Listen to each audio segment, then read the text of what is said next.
and welcome. My name is Brian. And my name is Isaac. And this is episode 000 of Colony Drop, a podcast about the long-running anime series Mobile Suit Gundam. This is a podcast that's about Gundam and anything that we think is fun or maybe even remotely or closely related to Gundam. And we'll just bring it up and talk about it. And that's it. It's like hanging out with your friends talking about Gundam. Anything can be pulled into the discussion where, it won't be the Gundam news hour, but it'll be, it's a hobby talk, fan talk. Which Gundam we have on the life-size pillow?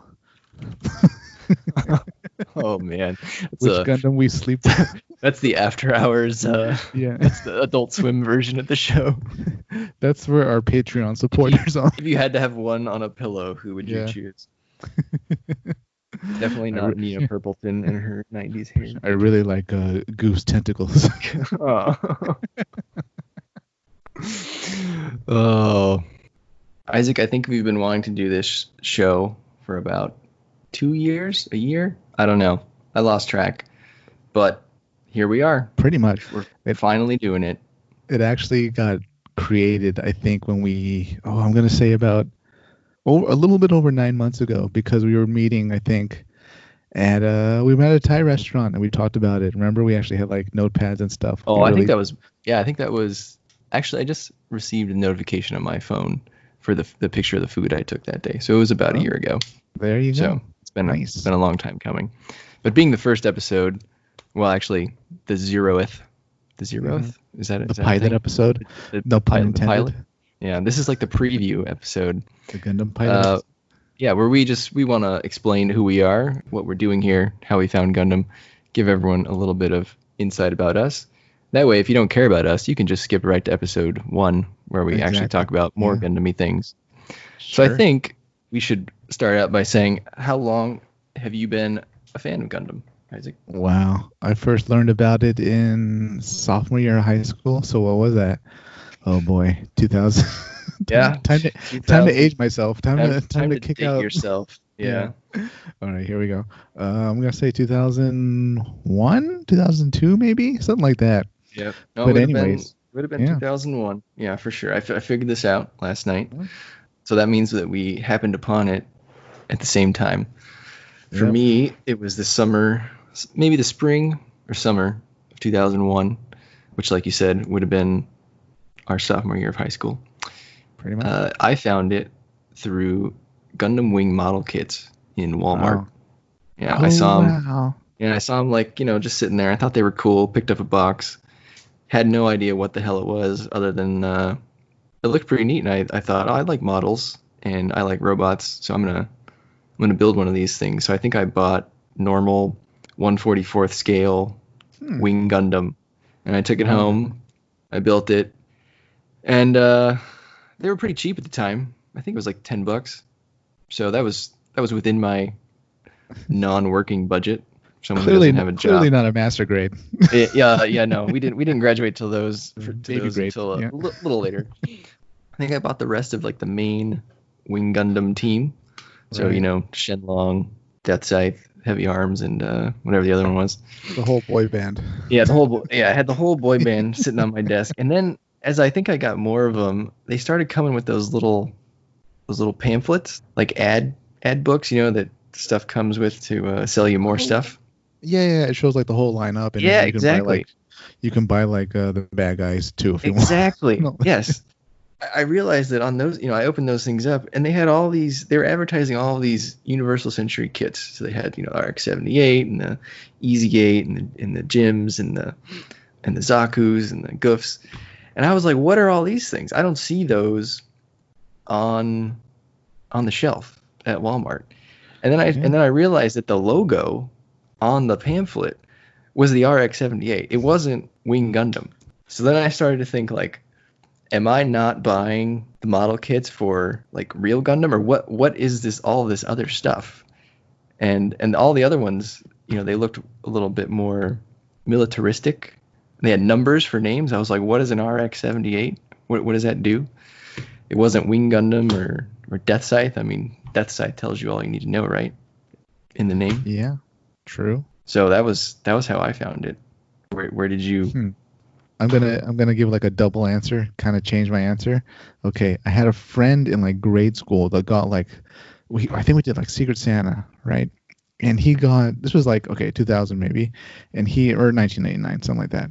He got, I think, Gundam Sandrock Okay, yep. from Gundam Wing. And I was like, Yep. wow, what is this? And he was telling me all about like Gundam and all that stuff. And so then I started looking into it, and like, I didn't watch the show, I think. I found one of the models, or I like told my parents to get me one of them. And they got me what was it?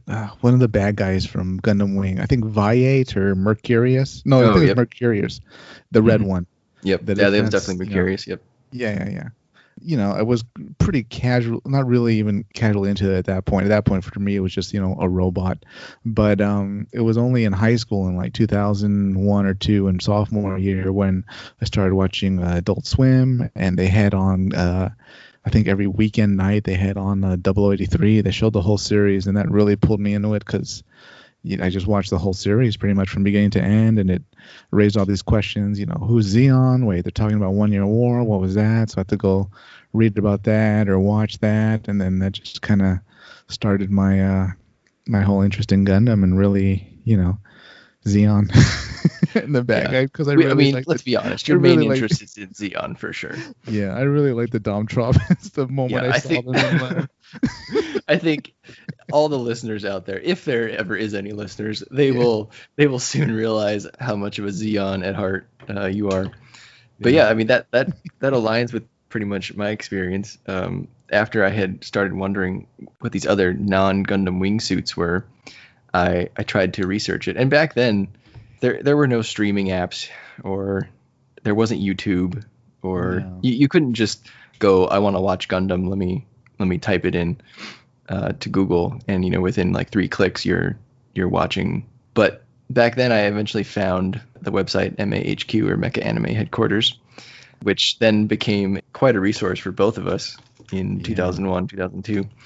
And I started looking, and they didn't really have, they had plot synopses, but not, I wouldn't say they were super robust at the time. But what they did have was like little like background snippets about the story for each suit, about like who piloted it and things. So I learned a lot about Gundam through those things. And then lo and behold, that summer of 2001 is when Toonami started to air the original Mobile Suit Gundam from about July through September, and they never actually aired the last 2 episodes, at least on that. Oh God! At least on that initial run, because that's when 9/11 occurred, and it was too sensitive, too warlike. So they just never. I think it was the last 2 episodes, maybe 3. They just never aired them. Nothing reminds children of 9/11 like giant robots fighting in outer space, like the Battle of Boaku. That's so many similarities. But yeah, then like you said, right after I think they took the original 0079 off, that's when they started airing, 8th Team, 0083, and 0080. And again, back then, there was no streaming stuff. You had to go out and buy the DVDs if you wanted to watch it again, which I did. I went out and bought all the DVDs. I actually went out and bought all of the DVDs of the original Gundam just so I could watch the end. And I had to buy those on Amazon because the Best Buy didn't stock them. So yeah, for me it was Suncoast. I had to go to Suncoast back when Suncoast was around. This was like the gold. Suncoast was great, but they charged an arm and a leg. Yeah. It was like $35 for one DVD. Suncoast had like a monopoly on anime. They had every major anime that an American might be watching, and they had like all the volumes. And You're absolutely right. Yeah, and you could go to Best Buy, and they might have one. Suncoast would have them all. For any of our listeners that don't know what DVDs are, they were these discs that we're really cheating ourselves now. Yeah, they had media in them, and you'd put them in sometimes into a DVD player or a computer, and it would show you your episode that you bought or your, Also, I mean, this was the golden age of DVDs for anime, before like streaming became widestream, or widestream, widespread, widestream, yeah. You either got you either watched it, you got the show from like a place like Suncoast or Best Buy or whatever, or maybe found a bootleg that you bought online or something. Yeah, there were definitely, you could definitely buy bootlegs, especially of Gundam, because I think Gundam was a popular enough series to have bootlegs. Absolutely. Probably decent bootlegs as well. I never actually bought any bootlegs, and there was the off chance that you could get fan subs back then, but they were a little bit harder to find than they are now. This was also before BitTorrent was super huge. Right, yeah. I personally bought DVDs and watched each series probably. The shorter ones definitely three times each. Pretty much. Yeah, I had to like save money to buy all of 0083 on DVD. Yeah, I because it still was have what, 4 volumes? I Each think it's one, more than that, something like that. But without a job, it's kind of, yeah, you're at the mercy of your parents' kindness. like, I will mow the lawn if you give me Yeah. $5, and then if I mow it 5 times, It's like, all right, I got A's and B's this time. I can You buy gotta one get me volume. something. Yeah. But ever since that, I don't know, I've been hooked ever since. And I guess what keeps you coming back to Gundam? Like what made it what is essentially now you're definitely now a lifetime fan. I mean, it's been 20 years now. Probably, yeah. I can't think of, man, they'd have to make a pretty terrible show for me to get like, completely turned off. Like, Right. what would happen to the people in that show to just make me end my friendship? It would just be like the Last Jedi version of Mobile Suit Gundam. Oh yeah, they'd have to Star Wars my Gundam. You have to Luke Skywalker. They'd have to Game of Thrones it. Let's see, what is it? It's just like the look of the suits, and like there's always usually a good story. Okay, not every season or whatever they do, whether it's a UC or something else, is always a good story. There's flaws in each one. They're not perfect, but for the most part, they're really fun to watch. The models are interesting to put together. I don't have a ton of them, but some of them are pretty cool. And I don't know, giant robots are awesome. That's about it. Who doesn't like giant robots? Yeah, I don't know. You got to be a pretty bad person to not like giant robots. Yeah. Yeah, no, I agree. I think it checks a lot of the boxes for me. I like long-running storytelling with an established world. I'm a big Marvel Comics fan. Obviously, that's similar long-running story, different medium, but same concept. Got a lot of lore, a lot of canon. Except in Gundam, people die and they stay dead. Oh, that's very true. There's no Yeah. very few instances of resurrection in Gundam, but and then plus it's sci-fi, or at least there are sci-fi aspects in certain series. And then, like you said, giant robots are just cool. Can't argue with that. And then, like you said, usually has a good story. And I think the way I would put it is the story, or the stories, at least definitely in the UC timeline, they have a good amount of teeth, meaning people die and hard decisions are usually made by the characters, and there's usually a lot of repercussions for those decisions, where it's not just fun and games where the bad guy is defeated at the end of every episode and everyone goes about their day all hunky-dory. Yeah, you see probably the darkest of the continuities, I'd say, just because there's been so many wars, and then there we see so many characters, and so many characters die, so many characters have children, so many characters just go through terrible situations or good situations and triumph. Some characters kill their own children. Yeah, oh god, yeah. Spoiler alert. We won't say which one. Yeah, you'll have to find out. So then that leads us into our next thing that I wanted to cover. Was how did we both find out that the other person liked Gundam? Because to be honest, it's kind of hard to find someone in America who also likes Gundam. In person, yeah. Yeah, in person. I mean, yeah. Unless they're wearing like a Gundam shirt or something, or yeah, I'm not saying you go to like an anime convention, but from what I remember, and you can tell me if I'm wrong here, but I think it was because we got into a large argument with our other friend, who will remain nameless. Yes. About who would win. A very sophomoric argument, ironically, in sophomore year of high school, about who would win, characters from Gundam, Star Wars, or I believe Dune. I believe you were championing Dune back in the day. Probably. And my arguments basically consisted of me bringing in printed out pages from MAHQ of all the different suits, trying to explain how if you let Amuro loose on the Death Star, he could take it out and really wreak some cause a lot of damage. And then that was basically met with you and the other guy telling me I was wrong for such and such things. But does that ring a bell? Is that what you remember as well? I remember discussions like that. Oh, first, for anybody that doesn't know what MAHQ is, It was essentially a Gundam Wikipedia before like the Gundam Wikia came about. Yeah, that was the best source. Yeah, it's very technical. It goes into like the specifications of like, you know, the dimensions and like the power output of weapons and the power generators of, you know, each mobile suit and all that. And it's very technical and almost to the point of being dry. But anyway, it had a ton of information, and Brian would really print those out and bring them in. And you know, it's like an attorney showing up with documents, and the other attorney doesn't really show up with anything. So we were soundly defeated, I imagine. But I don't think the third person ever conceded defeat, for sure. Probably not. I think if I brought it up today, he would still argue with just as much vigor as he did back then. Die-hard Star Wars fan. Yeah. But I remember it more or less that way with us discussing it. But I thought it might have just happened since we sat next to each other in one class. I think it was European history. Yeah. I think we just started talking about, you know, what are you watching? Like, oh, I watch the, you know, Adult Swim or Toonami, and then there's this Gundam show. Like, hey, I watched that too. And it's like, oh, you know, there's, you know what's going on? There's like a war or something. It's like something. I like the Gundam. He's like, the Gundam. Oh, that's trash. I like the Xeon and the Zaku and the Doms and. Dom, yeah. Isaac loves his Dom Troppins. Yeah. From there, it became clear that one of us was loyal to the Federation, one of us was loyal to Xeon, but we were both fans of Gundam. I think we've maintained those allegiances for the most part. Pretty much, yeah. Definitely on your side, yeah. Exactly. I waver sometimes, you know. And I guess we should probably mention that MAHQ is still around, and I think they have one of the few Gundam podcasts that is regularly updated. Wow, so I have no idea. I don't know. We have not listened to their podcast, so we don't actually know what they do. And I did that on purpose, by the way. I'm sure it goes into serious detail. I hope they talk about the kilowatts, about the power output of a beam saber.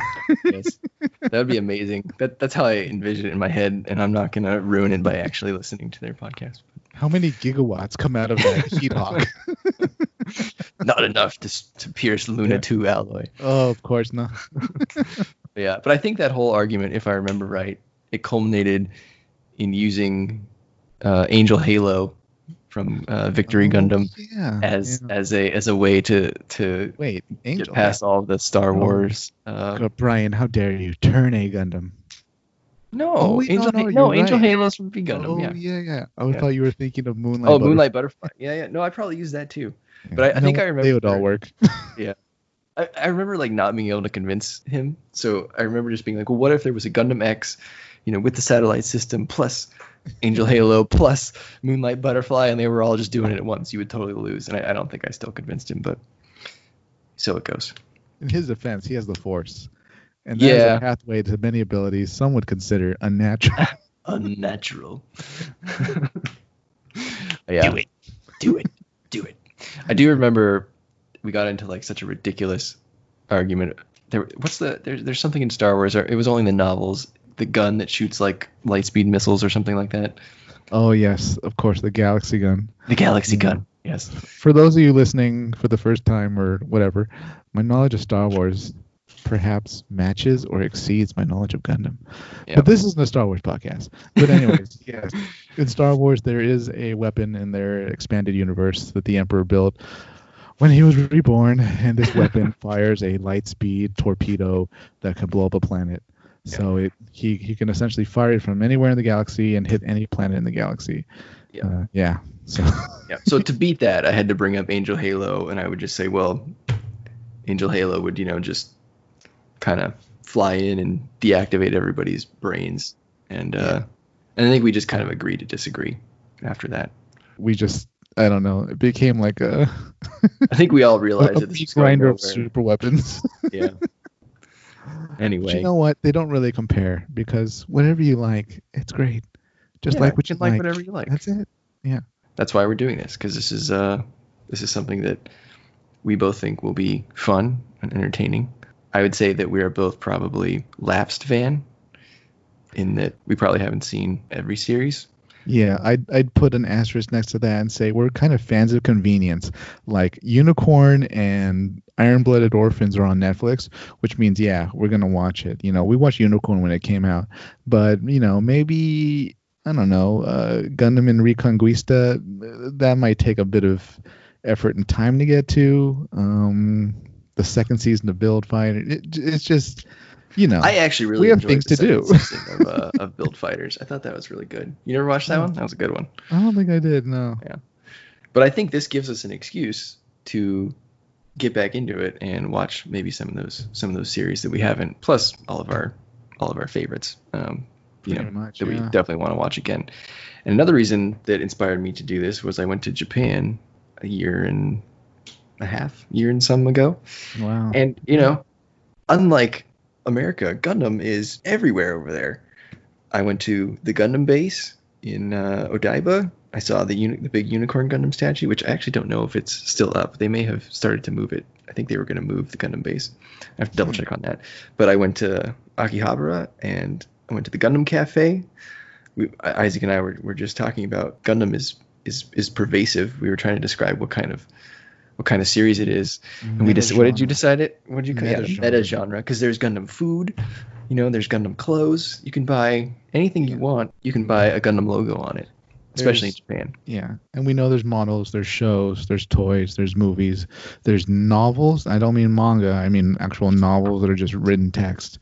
It's kind of everything. It's a lot like any major, franchise like Star Wars or Avengers and Marvel or anything like that. That's pretty much the scale it's reached now, and it'll probably always be at.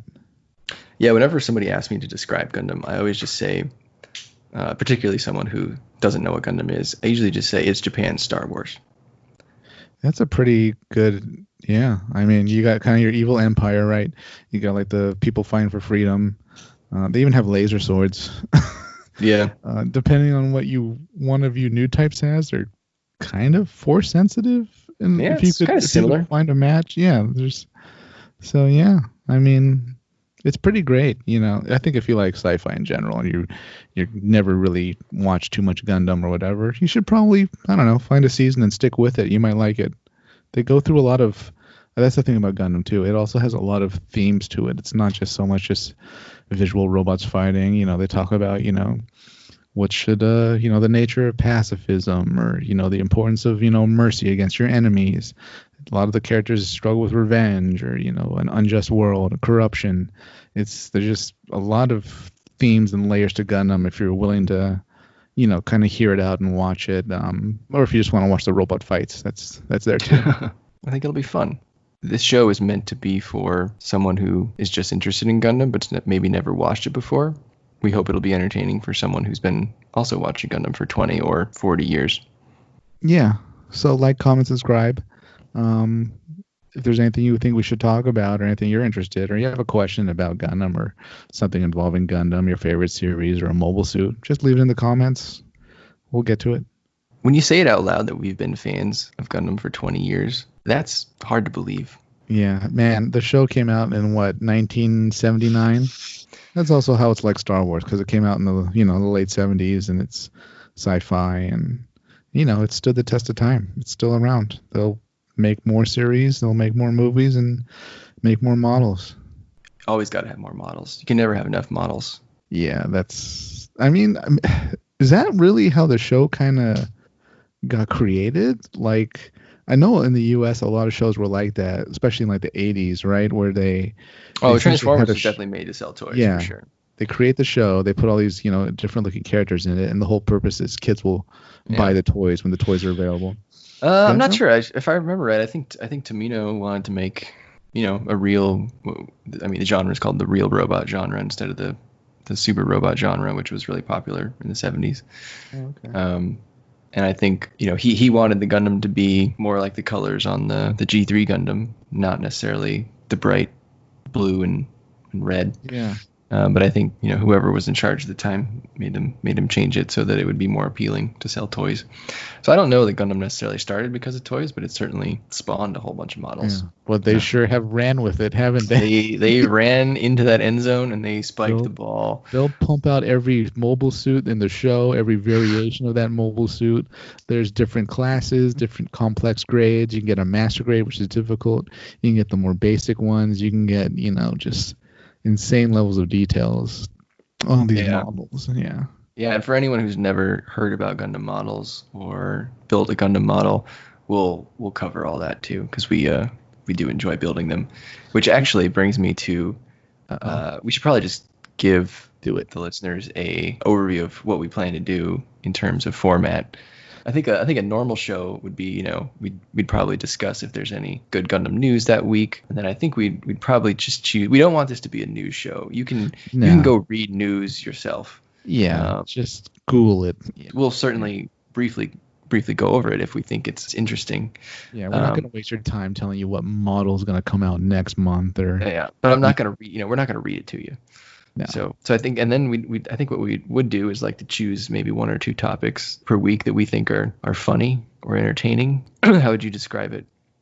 Anything really interesting or fun to talk about. Maybe we'll talk about like our favorite mobile suits, or maybe we'll talk about the best battles, even like what if scenarios. What if scenarios for sure. Yeah, alternate events might have happened. Things that kind of bugged us or didn't make sense. Things we disagree on in the shows or the movies. Most awesome moments. Yeah, we actually made a list. Yeah. I think there's about 200 something items on that list. So yeah, anything's really never going to run out of ideas. Exactly. Anything's really on the table.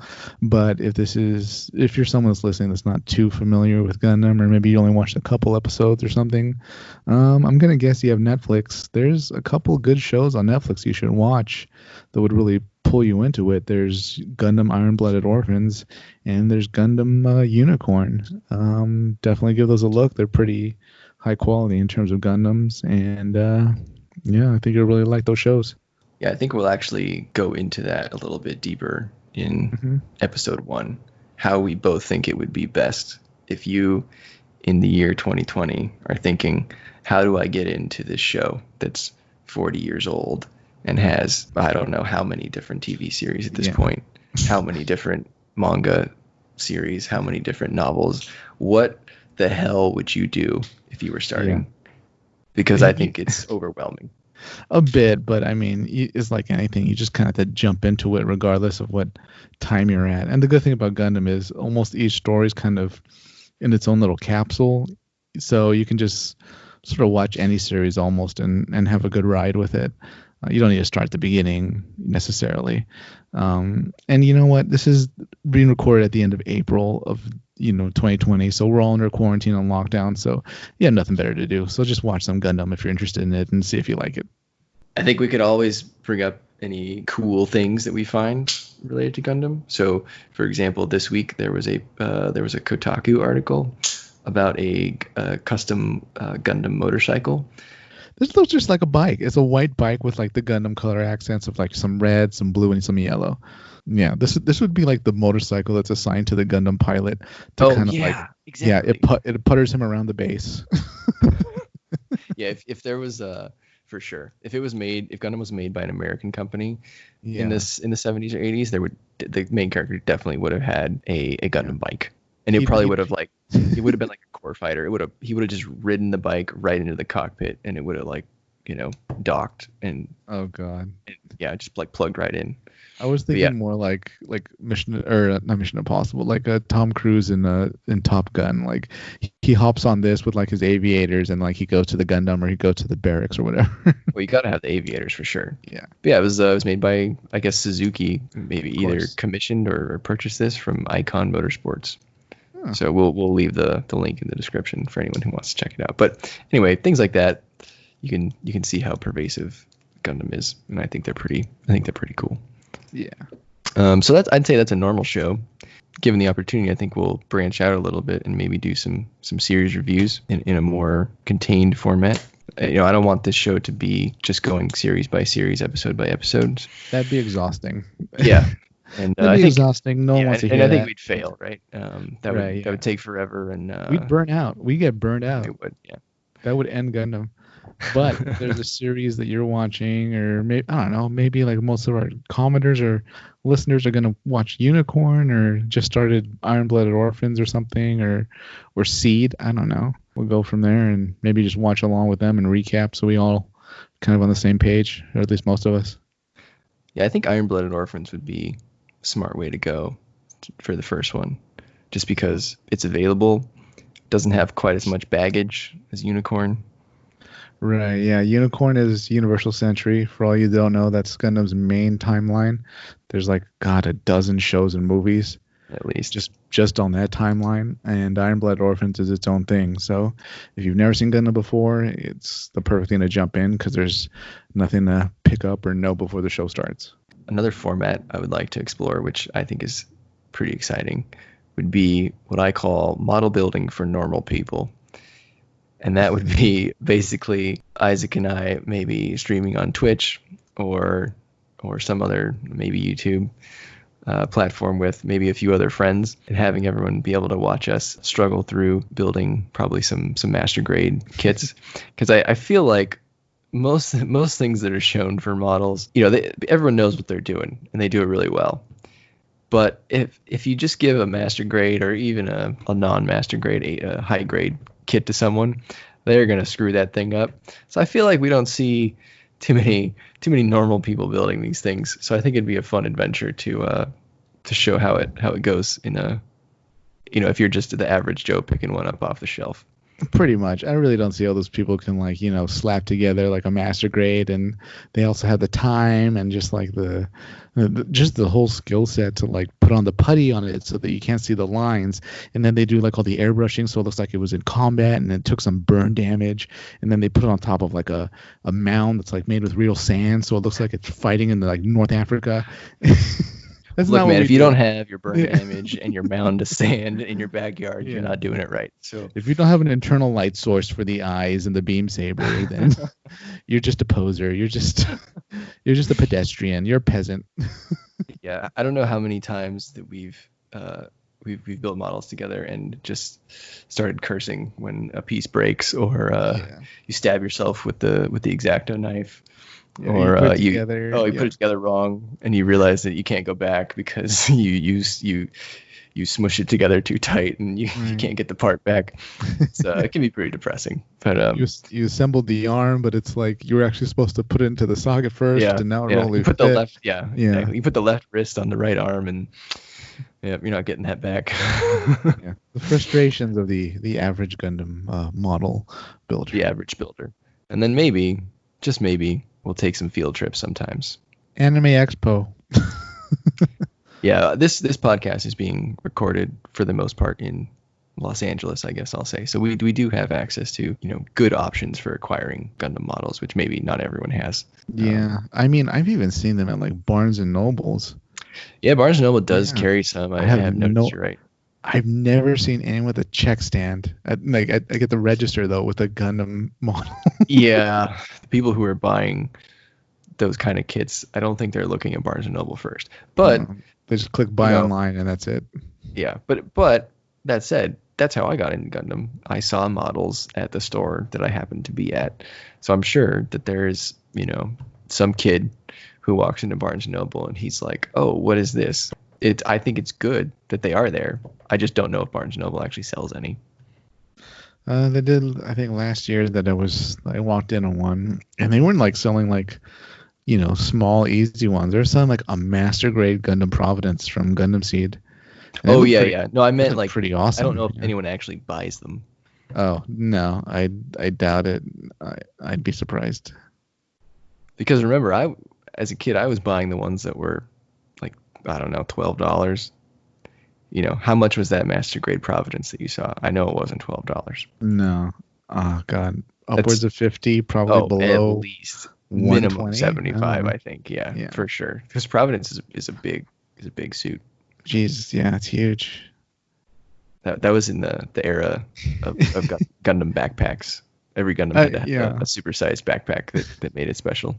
I have to say, great looking Gundam, but at the same time I don't like it because of that ridiculous kind of spiked turtle shell thing on its Oh back. yeah, Oh that's where god, it in the stores all the show, funnels, man.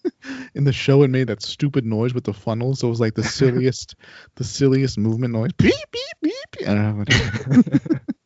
Yeah, you gotta have your funnels. Oh god, useless. Well, no, that gun was pretty awesome actually in the hands of Le Creuset. Like you say, yeah. Le Creuset. Yeah, that's another thing. Now that we're doing a podcast, I'm gonna be forced to say all these names out loud, and Yeah. I don't know that I have. I'm gonna butcher all of them. Like which one? Which one will you butcher? Le Creuset. Yeah. But they said his name in the show a lot. Yeah, but I watched it subbed, so I only know how they said it in Japanese. I am dubbed all the way. I don't have Okay. time to read. Again, fan of Yeah, convenience. the fan division. If you're somebody that likes dubbed like me, you're clearly on my side. If you prefer Well, subbed, you're We've actually been joining lucky in that most Gundam dubs have been pretty good, in my opinion.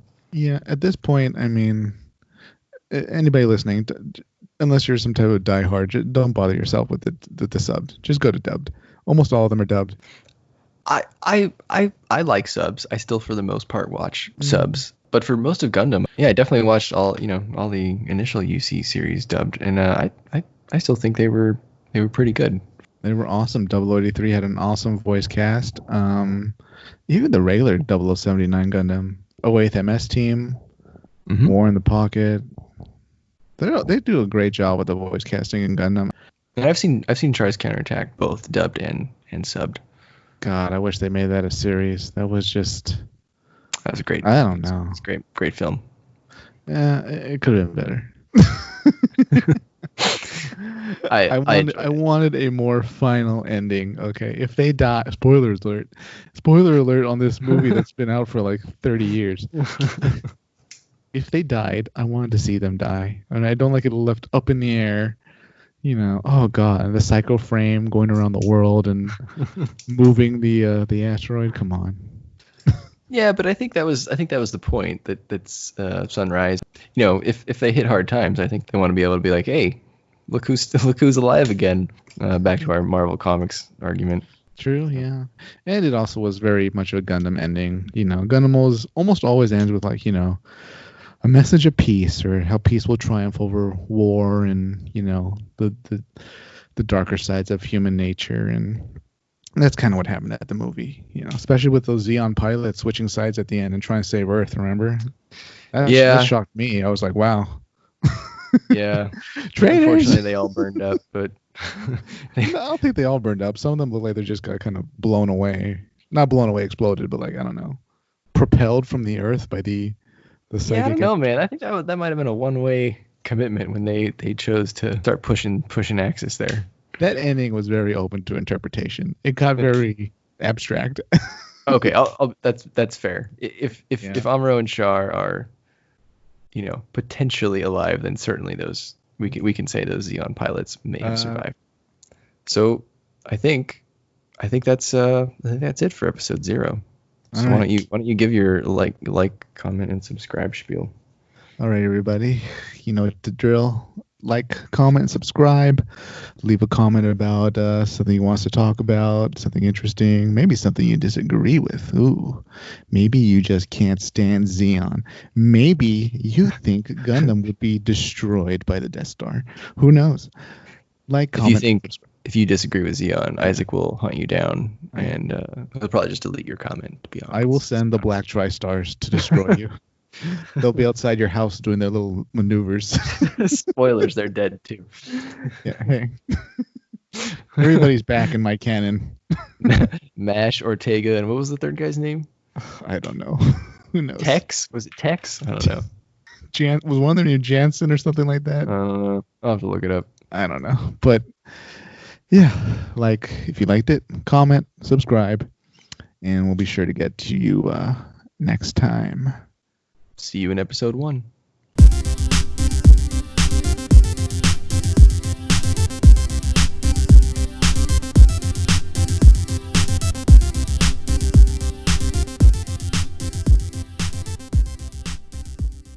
Oh yeah, I did think about creating like a soundboard The Thought that'd be mono eye, hilarious. the Zaku mono eye, that noise it makes. Yeah. That was actually really good.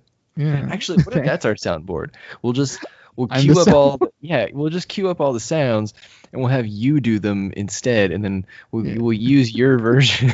Here comes the Dom. Shh. Do your gear in. Hail Zeon. You might need to work on that one.